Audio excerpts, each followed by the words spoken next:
Hello, 7th and 8th graders. Today we are going to work with our pattern pieces, just two of them, the space pack and our body pattern pieces. So please have those out in front of you.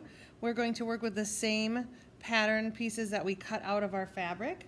We're going to use our scrap fabric today, and we're also going to need a shears, a hem gauge, and a pencil for our project today. I'm going to move the scraps of fabric out of the way for right now because we're going to come back to those in a little bit.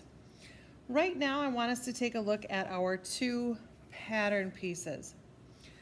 Right in here, this shaded area that goes all the way around our pattern pieces is called a seam allowance. And the reason this is important is because that's telling us where our stitching line is going to be. We're going to mark that on our pattern pieces today. So hopefully you kept the shaded part when you cut out your pattern pieces. There's also this other little rectangle which is meant to remind us as we are stitching that is going to be where we keep an opening as we sew. We're going to need that to turn the body and the space pack the right sides out.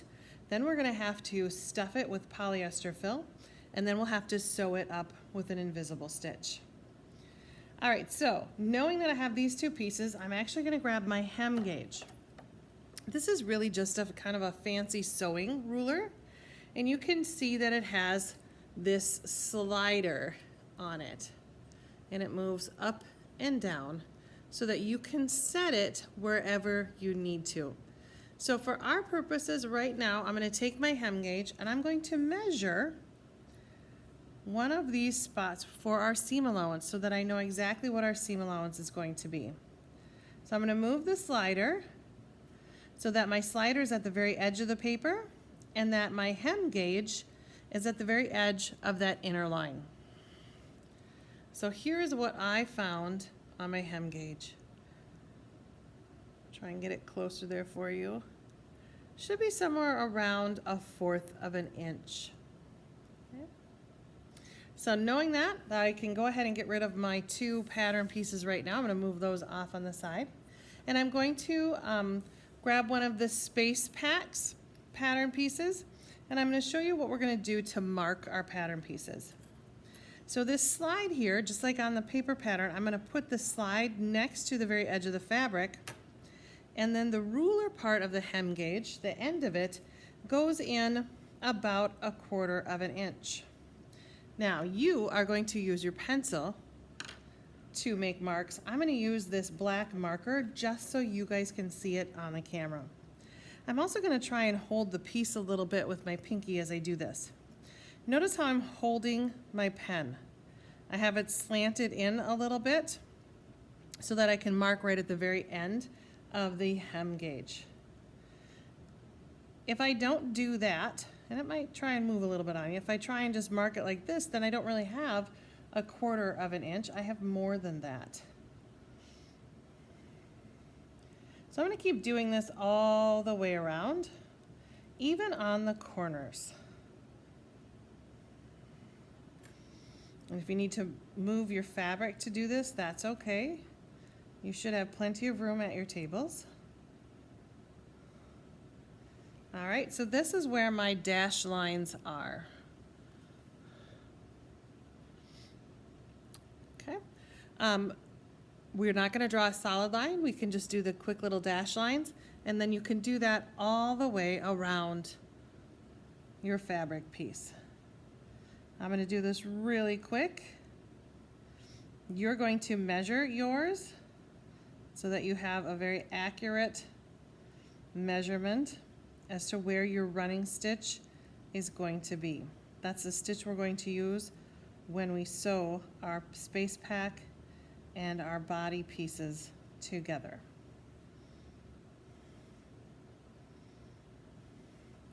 All right, so this is what it'll look like. Your stitches when you do this is actually going to be closer together than that, so this is just a guide, basically is all it is.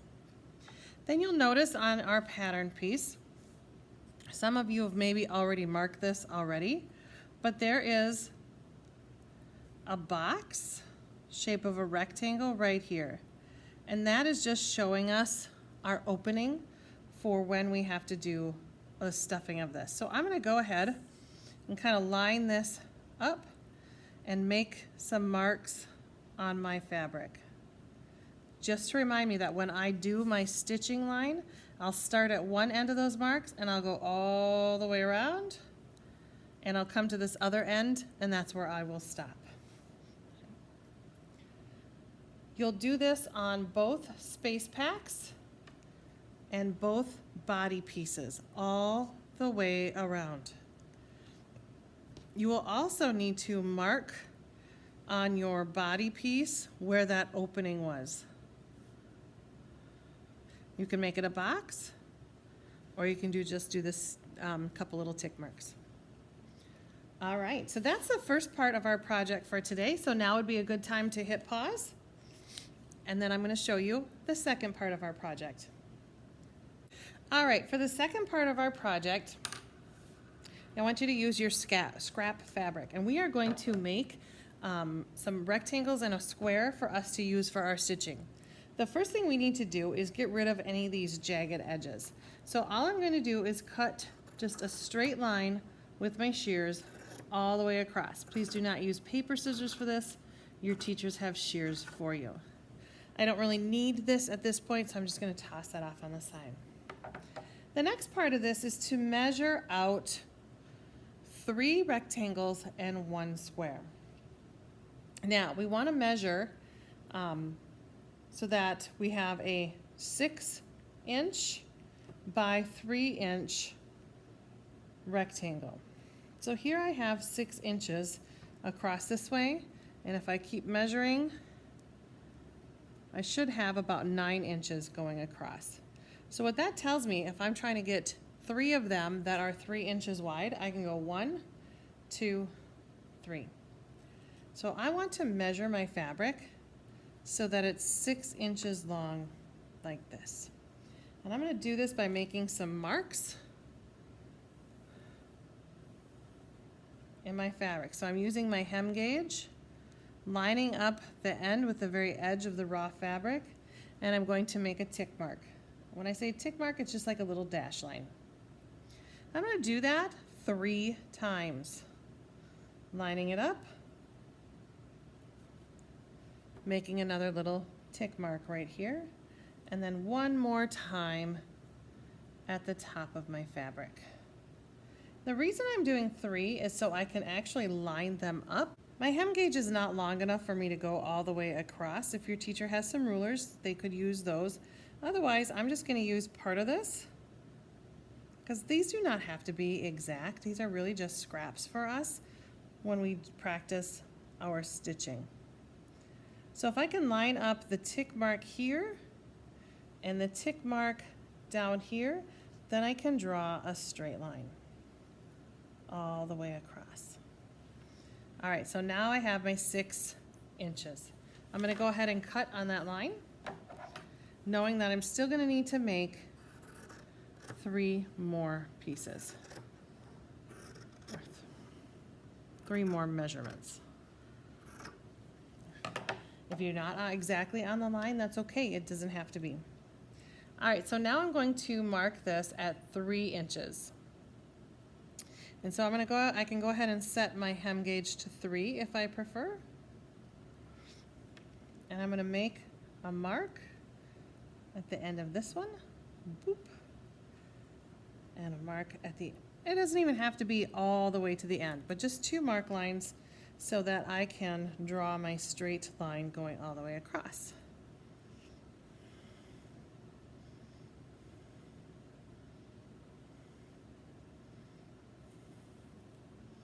All you really need to know is have enough line so that you know where to cut.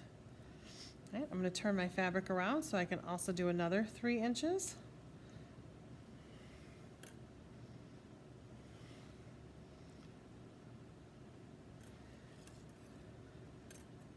And then in the end, I'll be cutting these apart, and I will have 3 different swatches of fabric that I can use for my stitching. As long as they are generally this size, that will be just fine. All right, so I'm gonna take my shears and I'm gonna keep my fabric down on the table. Don't try and pull it up like this and cut it. These are not paper. Okay, these are made a little bit differently. They're flatter on the bottom so that we can just cut against the table. Makes a very satisfying swoosh sound.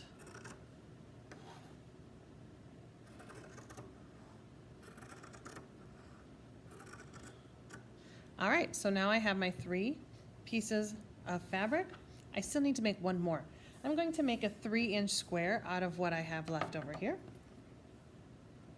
If you guys want to get creative and change colors with somebody, that's perfectly fine. All right, so here's a 3-inch mark. So I'm going to mark it right there on my ruler. And then I'm going to mark another one.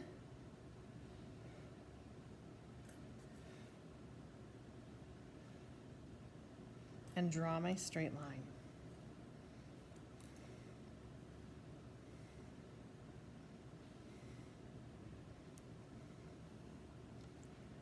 Okay.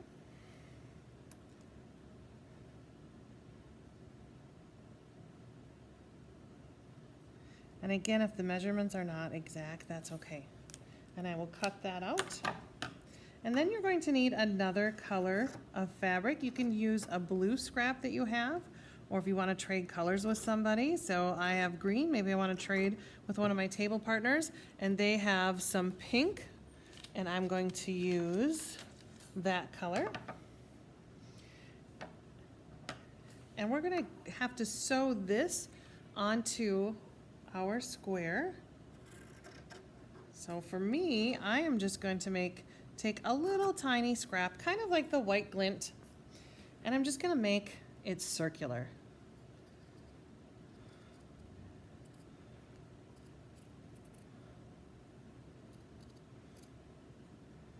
Do the best you can. It can be oval, it can be a fun little shape to it.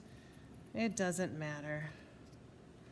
All right, so now I have, I don't know, kind of looks like a teardrop or a guitar pick. So I have my green piece and I have my pink piece. Those are the only scraps that we're going to need today. And stay tuned and you'll see how we're going to stitch them together in just a moment.